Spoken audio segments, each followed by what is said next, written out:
Ternyata ada makna terselubung dalam penggalan lirik lagu Bunga Abadi karya Rio Klepi. Meskipun sang penulis sudah menjelaskan bahwa ini merupakan murni lagu cinta tentang dua insan yang saling mengikat janji, saling menjaga, saling menebus ruang dan waktu. Namun apabila kita bedah liriknya berdasarkan kajian sastra, maka akan ada makna yang jauh lebih dalam dan sedikit berbeda. Apa saja itu? Mari kita simak. Bunga abadi yang kupersembahkan adalah ungkapan cinta yang tak pudar dalam perjalanan menuju keabadian, yang bisa berarti perjalanan menuju kehidupan setelah kematian, dan dilanjutkan dengan hidup tiada lara, hidup tiada duka. Ini merupakan kehidupan yang ideal yang hanya bisa terjadi di akhirat. Ini adalah ungkapan penyesalan seseorang yang terlambat menyadari bahwa ada seseorang yang benar-benar berharga untuk menerima cintanya yang tulus dan terpendam di dalam dirinya, dan belum pernah ia ungkapkan sebelumnya.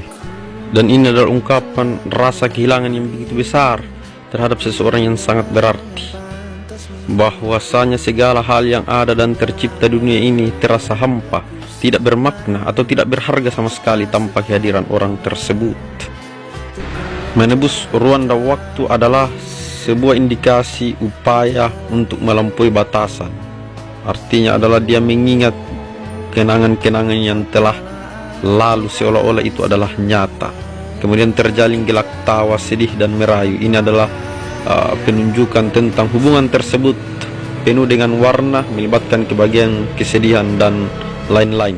Bersanding bersama dirinya menegaskan bahwa tujuan dari semua itu adalah untuk tetap bersama dengan orang yang dicintainya, meskipun pada kenyataannya orang tersebut telah tiada. Hanya satu yang akan kupinta, menjaga bunga abadi yang telah kuberi dalam perjalanan hidupnya. Ini berarti sang penulis berharap pemberian bunga tersebut sebagai bekal kedamaian bagi jiwa almarhumah menuju perjalanan panjang di akhirat, dan sebagai pengingat bahwa di dunia ada seseorang yang masih menyayanginya meskipun fisiknya sudah tidak ada lagi di dunia.